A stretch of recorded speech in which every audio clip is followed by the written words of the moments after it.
We see them everywhere.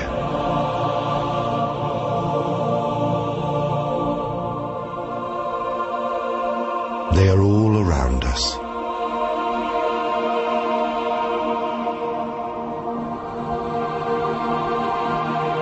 Throughout the ages, they have fired our imagination.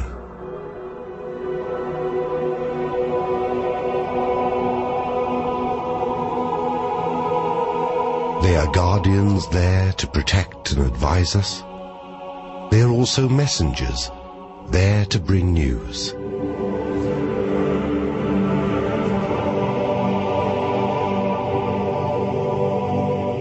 In the Bible, they deliver one of the most important messages of all: the birth of Jesus Christ.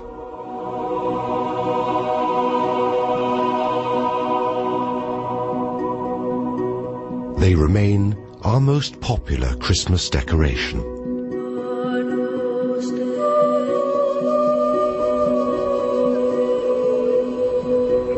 And in other religions they play a central role, and have provoked centuries of argument and debate.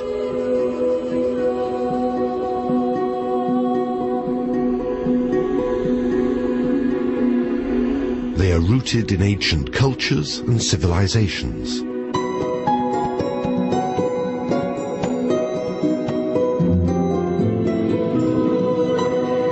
In our modern soul-searching age, new faiths have emerged, devoted to them.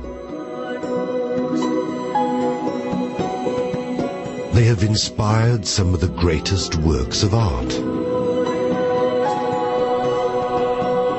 They continue to inspire artists and form part of our cultural landscape. Let your imagination take flight with angels.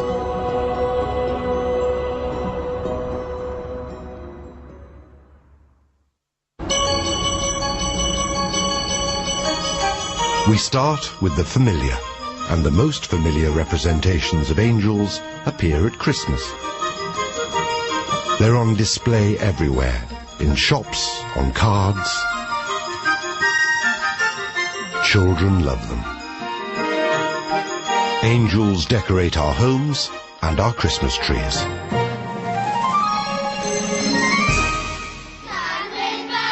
A typical school nativity presents us with a classic image of angels, dressed in white, with a tinsel halo and a pair of cardboard wings, homemade by doting parents. For many children, this is their introduction to Christ's story, and angels are there at the beginning.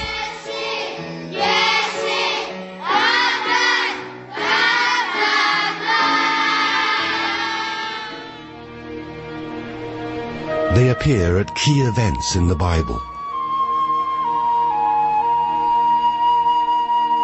The angel Gabriel delivers the message of the Immaculate Conception to Mary. An angel tells the shepherds that Jesus is born.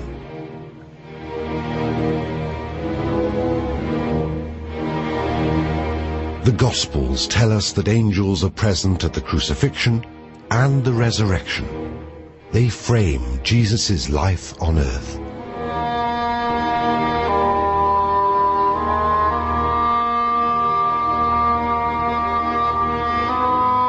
But angels are not restricted to Christianity. They can be found in other cultures and religions.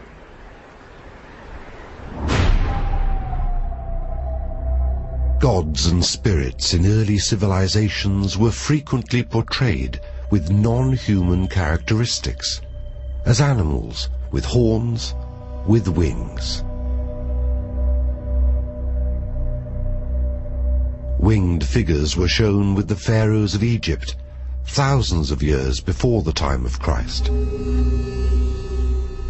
Winged spirits represented the other world, the journey from this life to the afterlife, and so they adorn Egyptian tombs.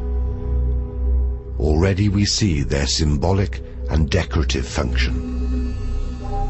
From the ancient civilizations of Egypt and the Near East, they passed into other cultures.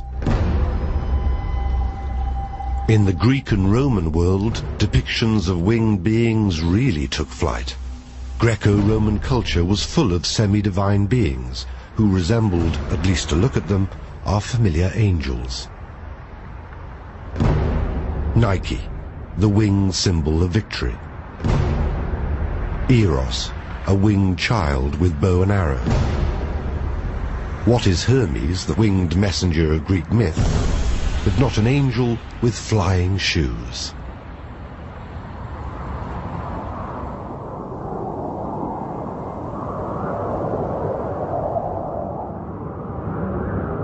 Could these all be a clue as to the angel's principal function?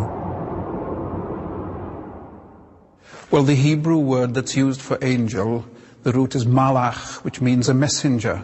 For example, one of the prophets of the Old Testament is called Malachi. That simply means my messenger. That's translated into Greek as angelos and into Latin as angelus, and so we get angel. The very root of the word tells us that this is perhaps the angel's most important function, as a messenger.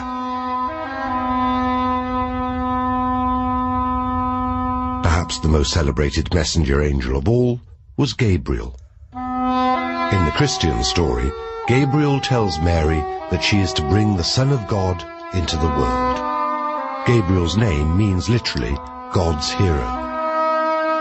His name and title suggest he is an angel of the highest order, an archangel.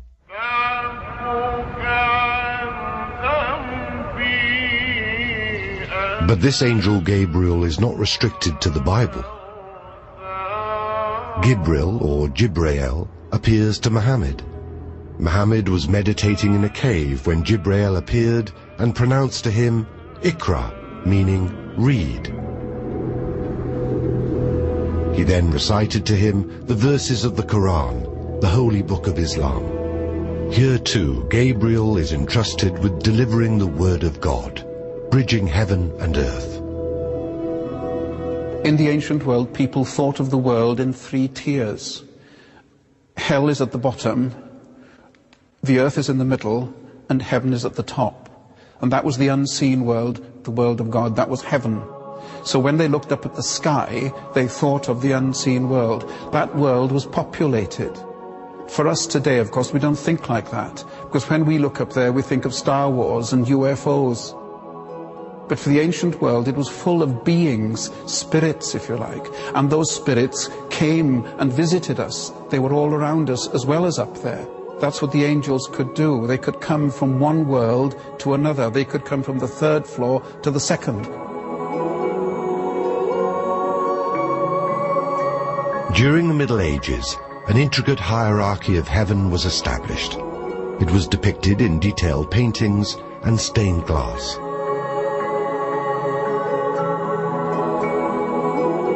Where angels stood in relation to God determined their rank within this kingdom of heaven. This model emerged not from scripture, but from the writings of the 5th century Syrian monk Pseudo-Dionysius. He divided the angels into 9 orders and ranked them according to their importance. In this layered architecture of heaven, the highest angels were the seraphim and cherubim, those closest to God who exist only to worship Him. Then come the virtues, workers of miracles. The thrones bring justice, and the dominions regulate the heavens. Powers protect mankind from evil, while the principalities are concerned with the welfare of nations. And finally, the archangels and angels, now seeming very lowly indeed, as guides and messengers to human beings. Why did such a picture of heaven emerge? Why was there a need to organize the heavens? This hierarchy is perhaps modeled on the idea that he had of the church, because the church for Dionysius, of course, was a hierarchy. There was a pope and a cardinal and bishops and priests, all the way down to monks, nuns and laity. So he modeled the angels on what he understood the church to be, and maybe he was trying to defend the hierarchical order of the church by saying, well, that's the way the angels work, that's the way we should work. This hierarchy of angels proved useful to the early church. For some, this was a convenient way of keeping God and man apart. The obsession and fixation on the nature and order of the heavens and its angels raged for centuries. Just as it reached its height in the Middle Ages, this vision of heaven was called into question.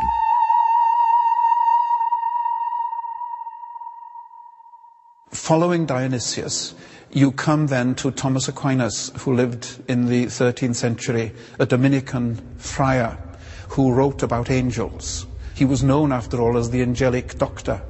And you find in his work, everything you wanted to know about angels but were afraid to ask. Do angels eat? How fast do they move? Do they die? Do they have children? How do they communicate with one another? These were questions about the nature of angels. And it's caricatured, of course, by the famous question, how many angels can stand on the end of a pin?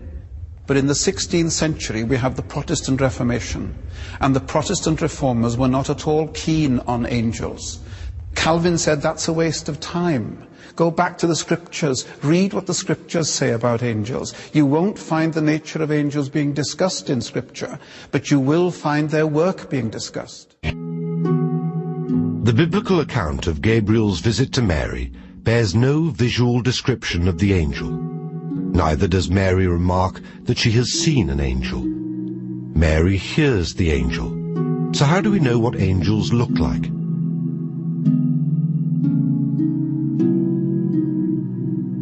Over the ages, artists have had to visualize angels, and in doing so, they have affected the way we see angels forever. But the greatest trend in artistic depictions, be it in stained glass, paintings, or statues, is to humanize them. This has raised a whole host of issues and questions. The Hebrew Bible usually describes angels as men when they appear on earth, so they don't usually have wings. But we find that when they're shown in art from the 4th century onwards, that this starts to change. This is, of course, the time that the Roman state adopts Christianity as its state religion. And you find that the idea of the angel gets very bound up visually with Greco-Roman goddesses like winged Victories, which are female goddesses in female robes with wings. So as art develops, you tend to find that you've got the male form, but wearing a sort of feminine, beautiful robe and with wings. So there's a sort of increasing feminization of the angel. They're not made totally feminine either. I mean, they're very rarely actually shown as women. They don't have breasts, but they seem to develop into an ideal of beauty, which is quite feminine. The Bible names Gabriel, Michael, Raphael, Uriel. These are male names, but rarely would you get a little boy today playing the part of the angel in the Nativity. Perhaps it's safer to assume that angels are sexless. This avoids a whole host of embarrassing questions and thorny issues.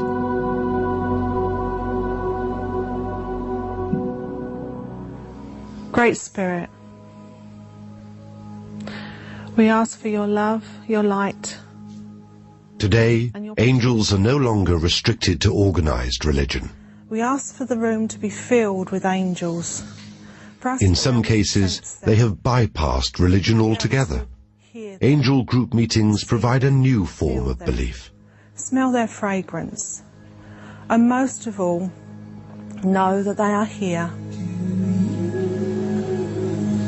Some are scornful of this modern-day spirituality, but there are countless stories of guardian angel rescues, warnings, and interventions.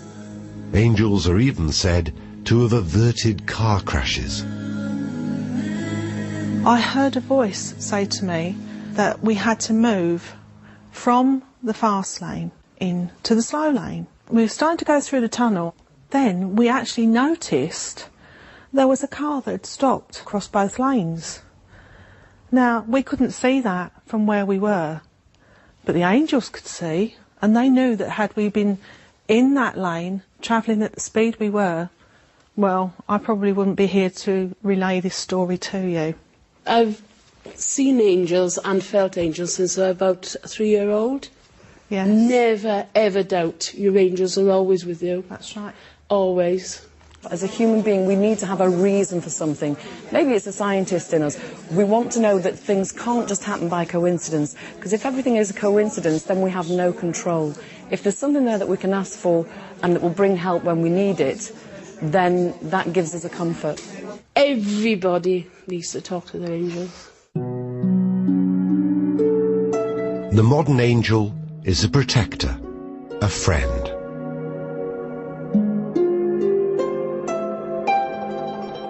New faiths have spawned their own industry. There are countless publications on the subject. There are angel shops and boutiques. Angels can decorate your home as well as renew your spirit. America, home to the city of angels, Los Angeles, and angelology has reached new heights.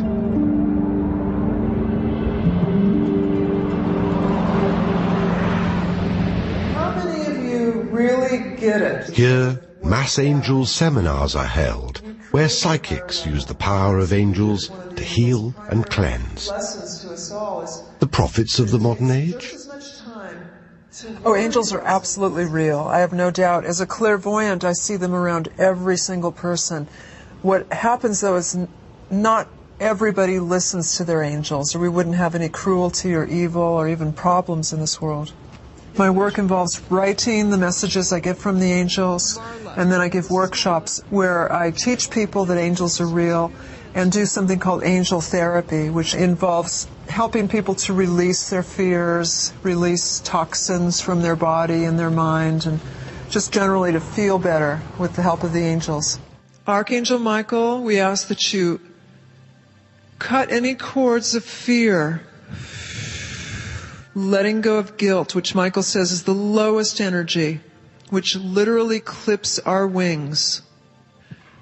All right, is there anyone here who has a question for the angels about their love life? Come on up, let's give them a hand. Hi. Come on up here, come on. Come on up. Yeah, you have to come right here. Oh my God. Yes, you didn't read that in the program brochure? Okay, Garrett. I want to meet somebody that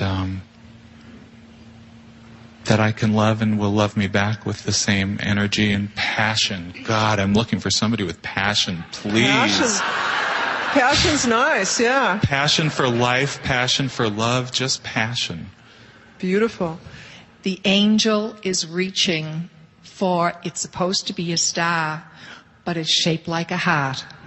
Oh, wow. So what's the message for Garrett then? Open his heart and let him reach for his heart to another heart. Thank you. You're What welcome. beautiful messages. Beautiful. It means peace, that I can go on with my life to know that I have some other comfort and divine guidance with God and with the angels also. What they show me is not just this partner, but there's kind of a stack of friends that didn't live up. Like you've trusted people and you've done good for them and then you've been disappointed. Everybody I ever cared for has always hurt me and stabbed me in the back, so I feel like I can't trust anybody or love anyone. They just showed me a gun and a bullet. One of my friends was killed by another friend, one of my best friends. With a gun? Recently, okay. my best friend, her friend got killed recently. You deserve good. You deserve peace. You deserve love. You are a beloved child of God who's your real mother and father. And now, taking a deep breath. And on the exhale, let go of all toxins. Go. I felt that. It's just a wonderful way to live, to have angels in your life. Gently ask your third eye to open, awaken, and see love. Whatever you get is perfect. Bless it. Beautiful. The idea of a protecting God is an ancient one. The Greeks believed that each person was assigned a protector for life at birth. The Romans similarly believed that each woman had a guardian angel called Juno, and each man one called Genius.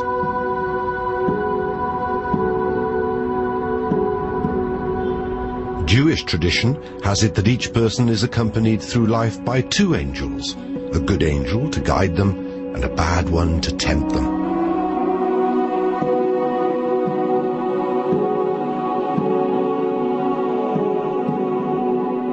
This idea was taken up by Christians, and belief in guardian angels boomed during the Middle Ages. Today, Catholic children are still taught to say a prayer to their guardian angel.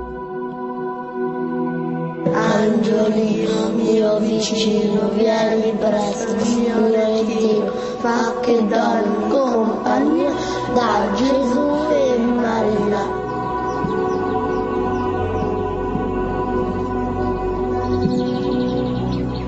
In the modern age, the idea of the guardian angel, the comforting angel, has become the most popular one.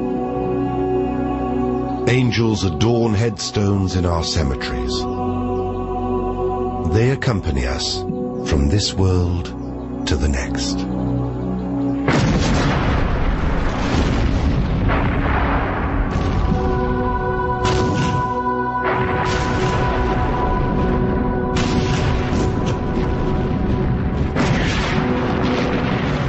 War.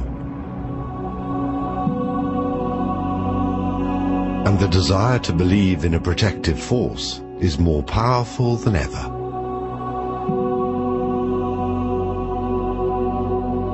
It's surely no coincidence that battlefield nurses during the First World War were commonly known as angels of mercy.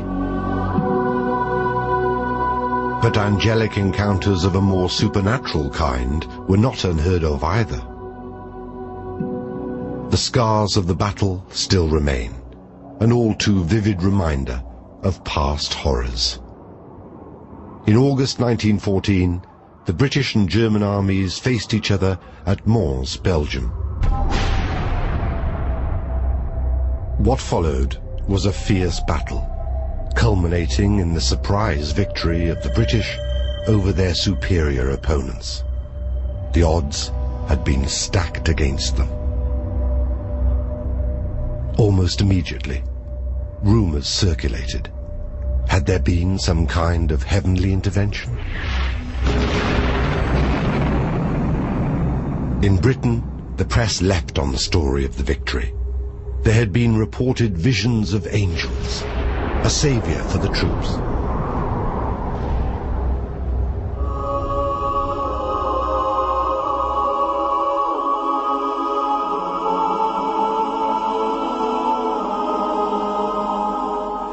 The legend of the Angel of Mons was born. Was it a miracle?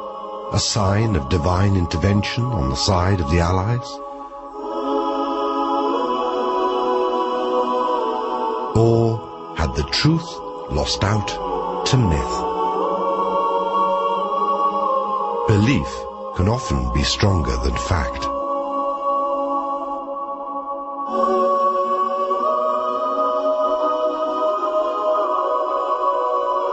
A holy war is seen as a just war, and angels have joined their ranks.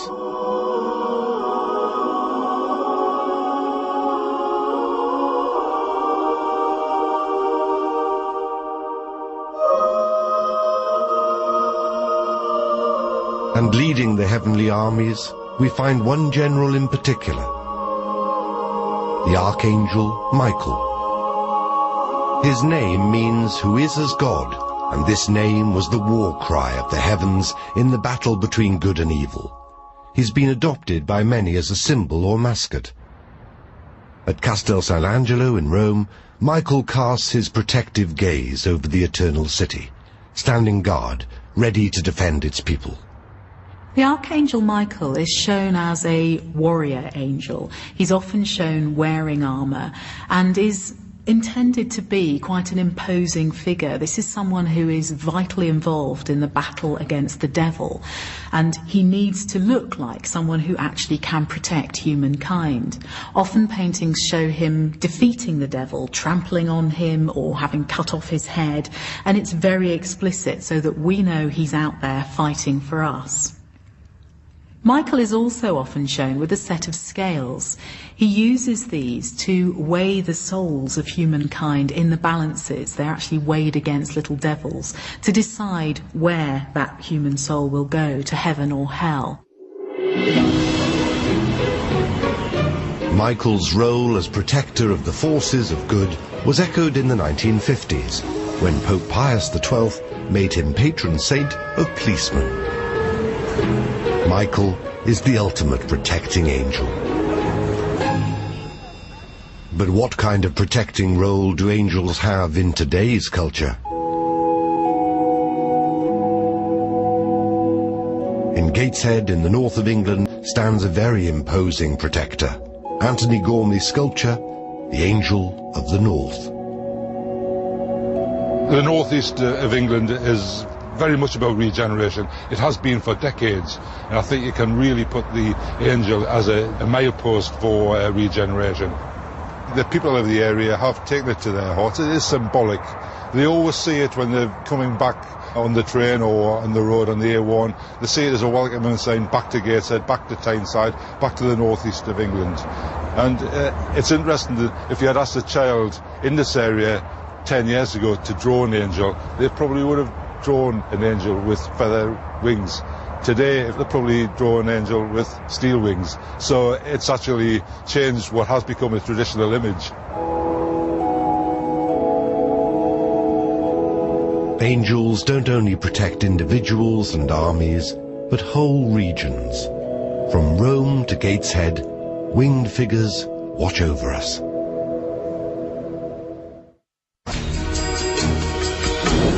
Angels fly above us. They bring heaven closer to our world. But angels are not always what they seem.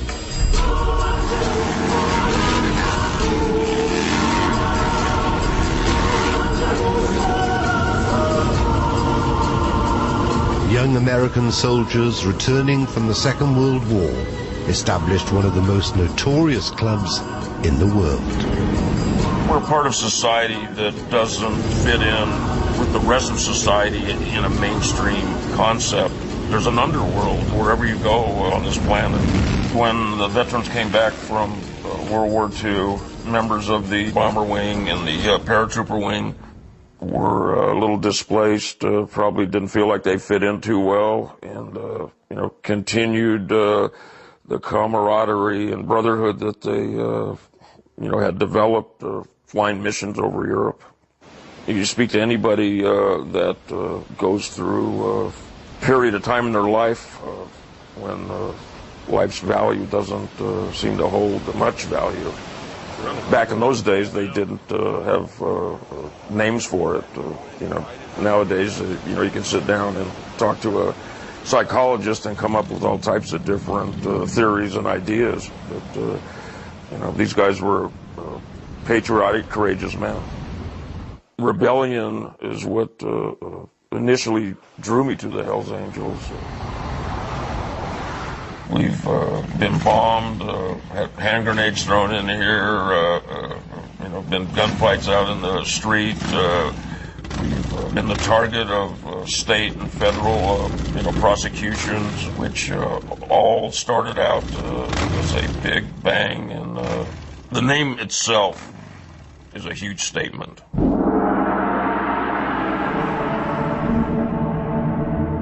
But who were the original Hells Angels?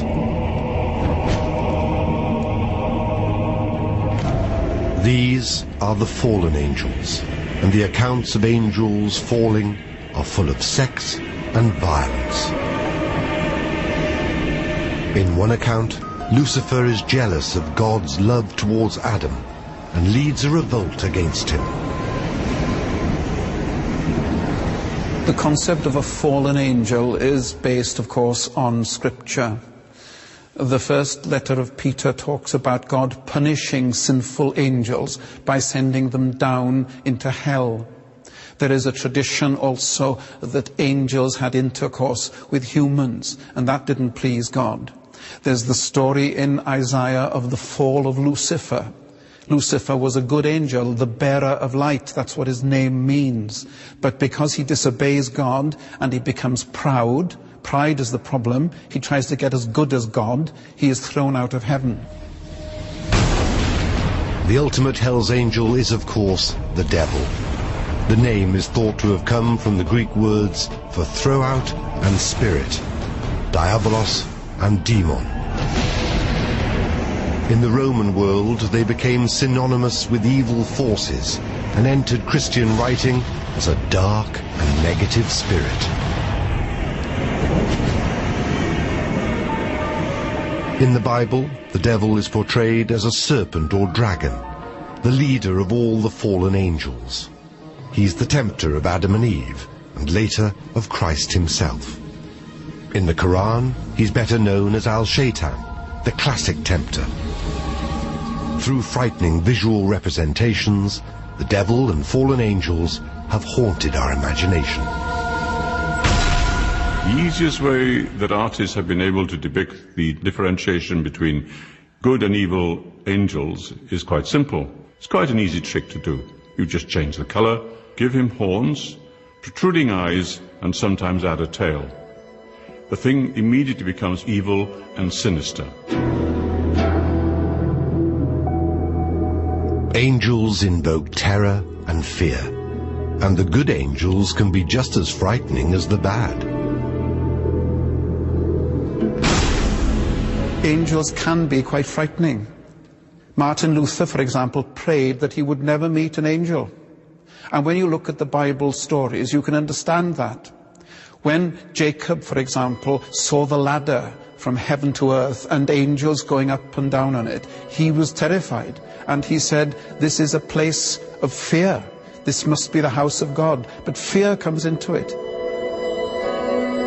The women, when they went to the grave after the resurrection, found it empty, and angels standing, guarding the grave. And the first thing the angel says to the women is, don't be afraid. There must be a reason for people to be afraid of angels. They're not necessarily going to bring good news. They can be quite terrifying. Angels can be good, and they can be bad. The good can be terrifying, and the bad can be very alluring.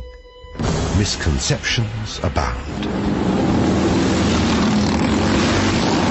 I really don't think about Satan or associate any of my activities with any type of satanic ideology or philosophy or anything that has to do with that. As to us being a large criminal entity is, it's preposterous. I think that any organization that's been around, near to 60 years have had problems.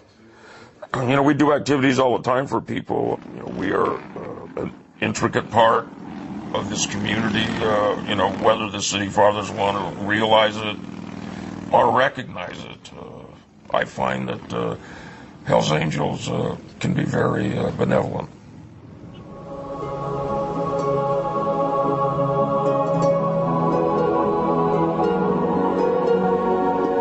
Angels are the product of theological imagination, cultural imagination, mythical imagination, artistic imagination, all mixed together in a rich melting pot. There can be four-headed, six-winged and multi-eyed angels, or of course, one of the most abiding and popular images of all, the angel as a cute, childlike cherub. They decorate Christmas cards and have also made it onto our Valentine cards. These quintessential romantic Renaissance babies are often portrayed as winged young boys who strike at the hearts of couples in love.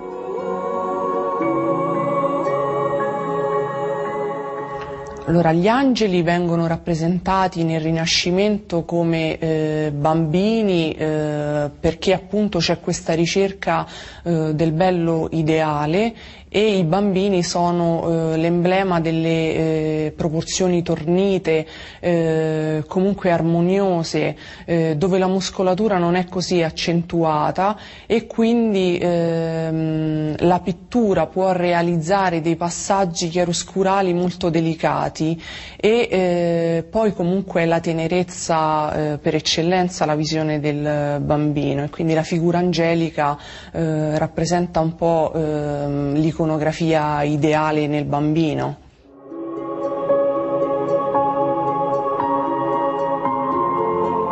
Cupid is the most famous of the little angels.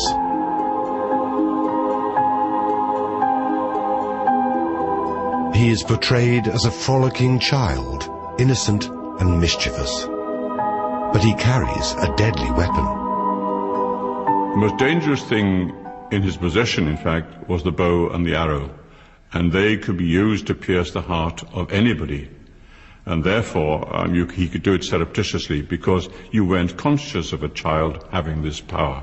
So it was, again, linked up with mythology, and it had an element of danger and wickedness. Therefore, that's why the cherub always smiles. The cherubs also work visually very well with certain subjects, like, for example, the Virgin Mary with the Christ child on her lap. It seems very natural then that the Christ child is playing with other little children who fly down to get involved in whatever he's doing. We have to remember that when a lot of these paintings were made, many, many babies died. And even though the idea that angels are dead babies' souls is heretical according to the Church, this perhaps was something of a comfort. It certainly also makes these paintings appealing to us even now. Cherubs are actually the cherubim, the second highest rank of angels. In Scripture, they are assigned the task of guarding the gates of Eden after Adam and Eve are thrown out. Hardly innocent babies. The cherubim and seraphim were often shown with 1, 2, or 3 pairs of wings. But artists have freely embellished and adapted the form, function, and type of angels. Artists have relegated the cherubim to the ranks of decorative children or putti.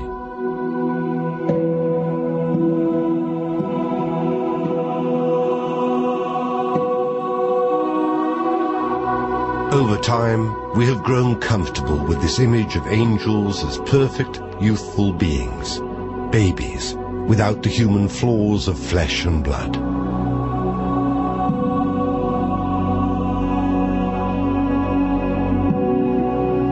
This image reached a peak of sublime grace during the Renaissance age.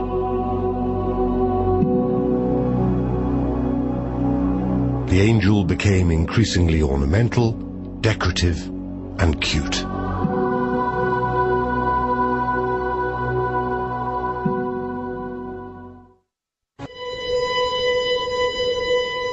Angels perform a number of functions and assume many identities. They carry messages from God. They guide. They offer protection and comfort. But there are also the darker elements, the fallen angels, the angels at war.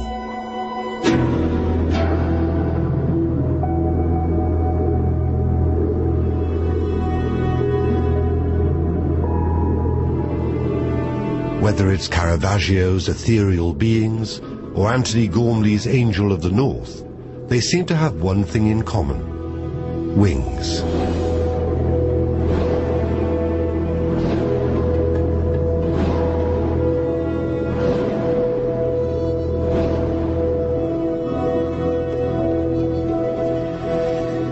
Surprisingly, the earliest depictions of Christian angels don't have wings.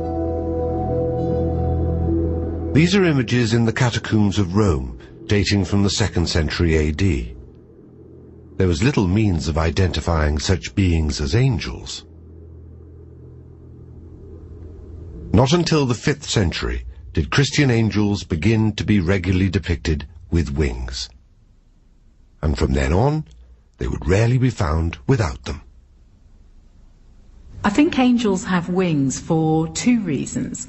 One, so that we, the viewers, will recognise that they are angels. When they're described in the Bible, it's often not clear to the people that they're interacting with that these are angels. But of course, when we look at visual representations of those stories, we need to know who is the mortal and who is the angel. So wings are a way of making that very clear.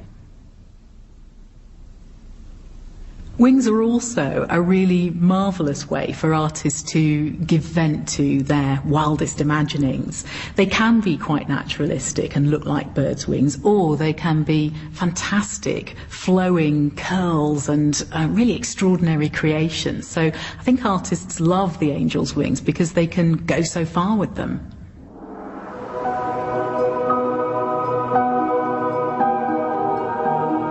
Theologians, along with artists, sculptors and authors, have grappled with the problem of how to bridge the earthly and heavenly worlds. How to imagine and envisage these celestial beings that do not belong to our world. There are winged messengers in Egypt.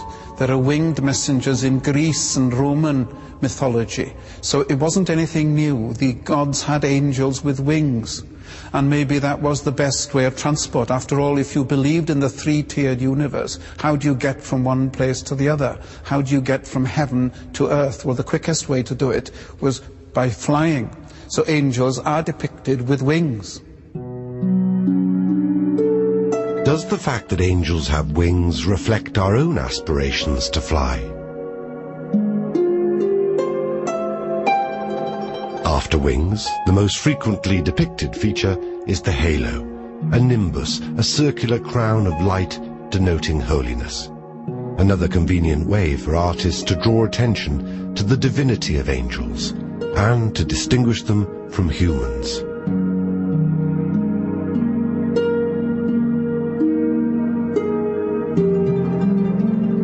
In the Bible, angels were created when light was created, at the dawn of creation.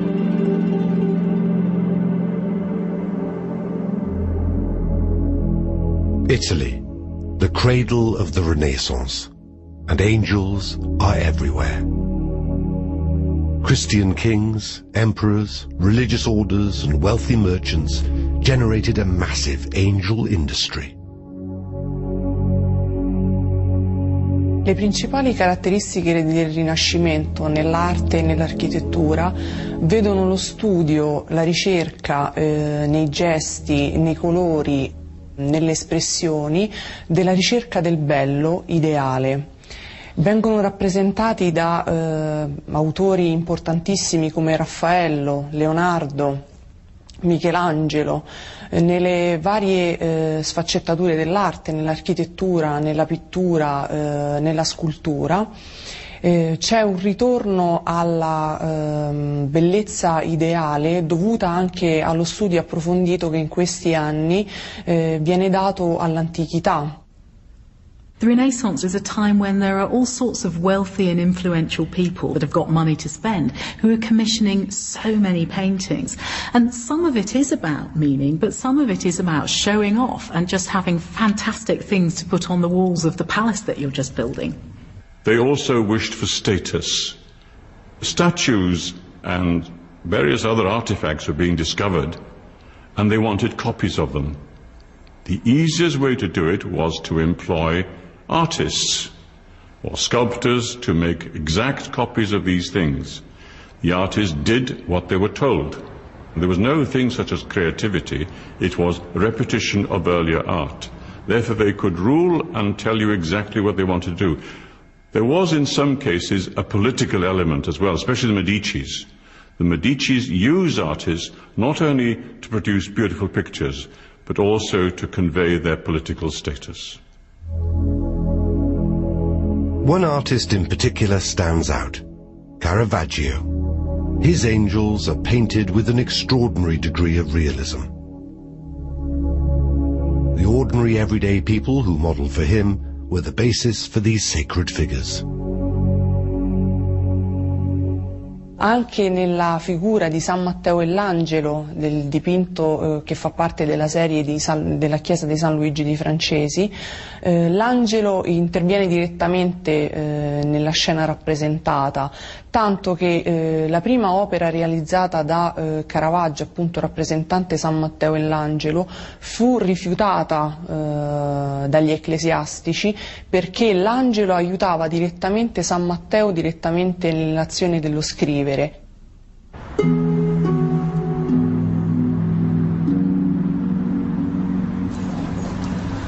Even today in Italian towns and cities, angels are everywhere.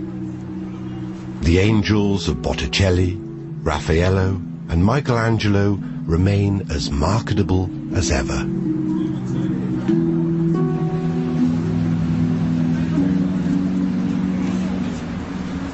All over the world, angels continue to inspire artists.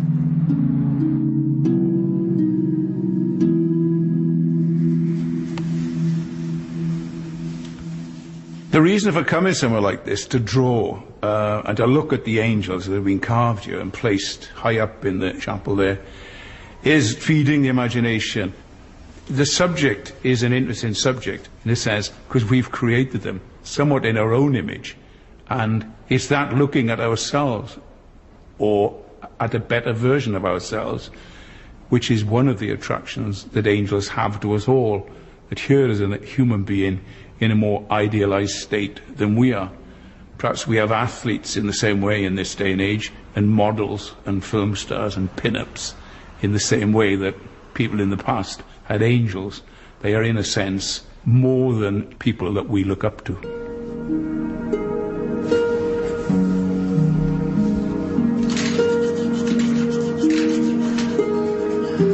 Children are fascinated by angels, and from a very early age, they instinctively know how to draw them.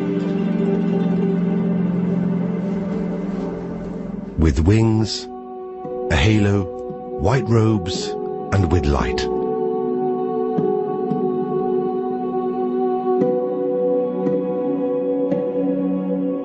Angels in heaven express joy much as humans do on earth.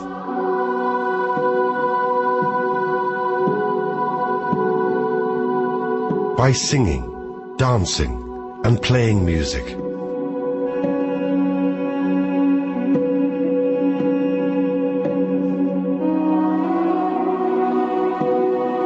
Countless images show them in choirs. The hierarchy of angels grouped them into 3 choirs.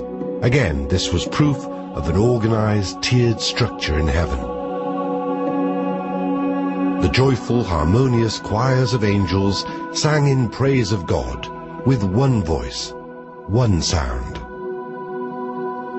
Angels get shown in choirs and playing music, I think, for 2 reasons. Partly because it is there in the Bible. Psalm 150 actually describes the use of timbrels and drums and voices and harps and that sort of thing. But also, of course, it relates to the people who are going to look at these images. It relates to how we celebrate and honour special occasions, special people on earth by playing music. Angels were given the popular instruments of the Renaissance age to play. The lute, the fiddle, the flute, the sackbut were all deployed as part of a celestial orchestra. The harp has perhaps become the instrument most associated with angels. But the lute, the prince among courtly instruments, is also often shown. This instrument was frequently used to accompany the voice during the Renaissance. Whose voice were the angels accompanying? God's voice.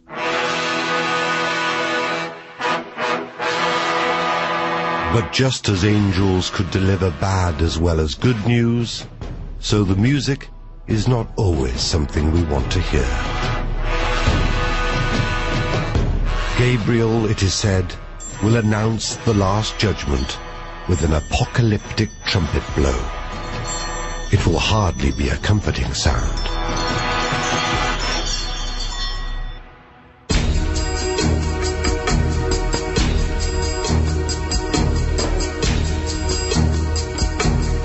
Today, we are surrounded by angels. In religion, in art, and in culture. There is a deluge of information about them, their history, their ability to guide,